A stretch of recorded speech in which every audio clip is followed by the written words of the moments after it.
Okay guys, in case you haven't heard yet, the absolute best player in the entire Overwatch League just up and quit to play Valorant. Sinatraa left behind an established league backed by one of the biggest publishers out there, not to mention a substantial paycheck, to play in an esports scene that doesn't even exist yet. And yeah, while this is only good for Valorant, the implications for the future of the Overwatch League are terrible. We should be worried about the OWL at this point. Very worried.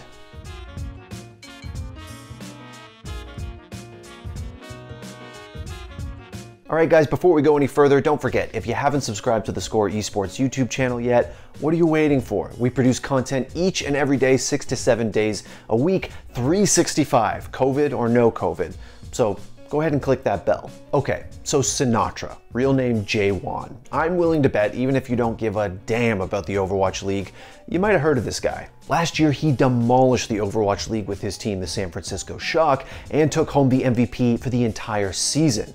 Not to mention winning Overwatch World Cup with Team USA. I mean, look, there is a reason we nominated him for the theScore Esports Player of the Year award in 2019. The thing that I like about Sinatraa, like for this award as a nominee, is he has that cool redemption story as well. You know, he started off as like a problematically toxic player. Actually, just did a little toxic, a little bit. And he made a complete switch over, and he's a leader. And Tuesday, he dropped an esports classic, a hastily written twitlonger announcing his retirement from the Overwatch League at the age of 20. As for exactly why, well, in his twitlonger, he said, quote, "Straight up just lost passion for the game. I don't know what the real killer was for me, but maybe it was 222 lock, maybe it was bans, I'm not sure. I just know it was hard for me to log on to play, and I didn't have fun in scrims/ranked games at all anymore," end quote.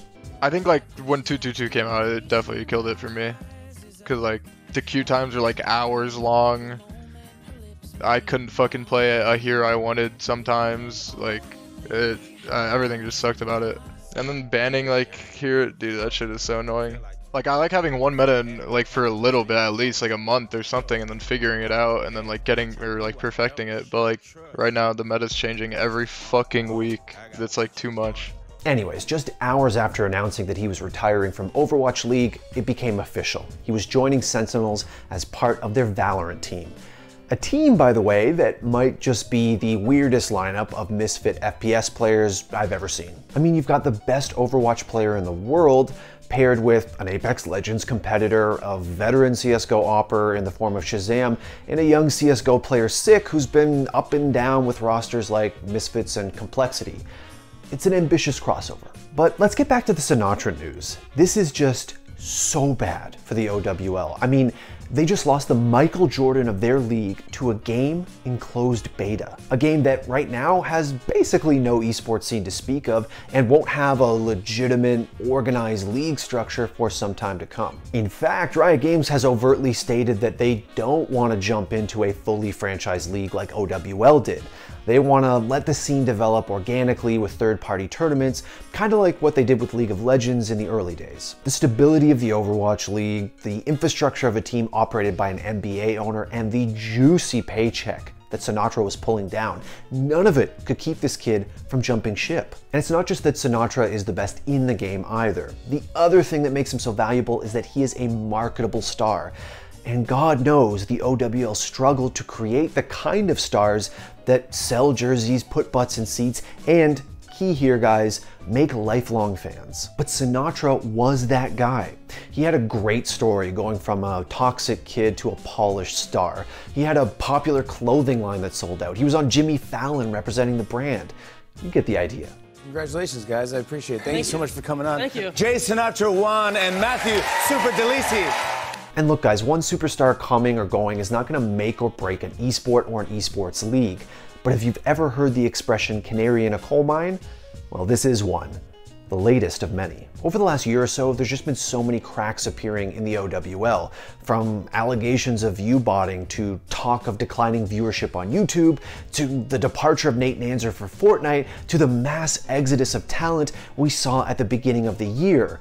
it's just been one bad headline after another for the Overwatch League. And if you need a refresher on any of that, well, as far as the talent goes, in January of this year, Monte Cristo, Doa, Semler, Malik Forte, and Chris Puckett all left the Overwatch League. As for their reasons, they cited problems with creative differences, problems with the game itself, and problems with the salary they were being offered. About a year ago, Nate Nanzer, the commissioner of the OWL and a man that Monte Cristo described as the linchpin to understanding the game's audience, left for Epic Games. This was, if you remember, generally regarded as a pretty worrying sign for the esports side of Overwatch. As far as the viewbotting stuff goes, well, in May of last year, Kotaku published a report that alleged that the Overwatch League may have seriously been inflating their viewership numbers by having streams that autoplay the games embedded on hundreds of websites. And I'm not even going to mention the problems with Overwatch contenders, the merchandise fiascos, or the unrealistic expectations when it comes to filling stadiums for Overwatch League regular season games. Look, the Overwatch League is dying is maybe a bit of a meme at this point, but that doesn't mean it isn't happening. If we start seeing more top-line talent jump ship for Valorant or just about anything else, we might have to start counting the nails in the coffin here. It wouldn't surprise me if a handful of Overwatch League players quit the game. It wouldn't surprise me. That's what I'm gonna say. I know for a fact that a handful of people are leaving. Now, while Sinatraa leaving might be horrible news for Overwatch esports, it's pretty damn encouraging for Valorant. Obviously, at this point, every retired pro, tier 2 player, streamer have declared themselves a Valorant pro.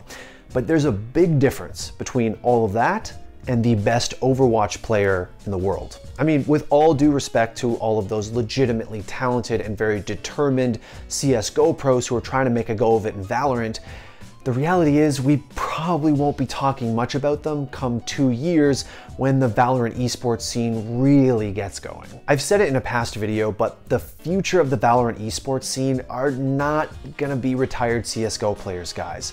With all due respect to AZK and Hiko and anybody else, the real future esports stars of this game, of Valorant, are 15 years old right now, and they're gonna be demolishing these names we already know in a couple of years. But Sinatraa is a totally different conversation.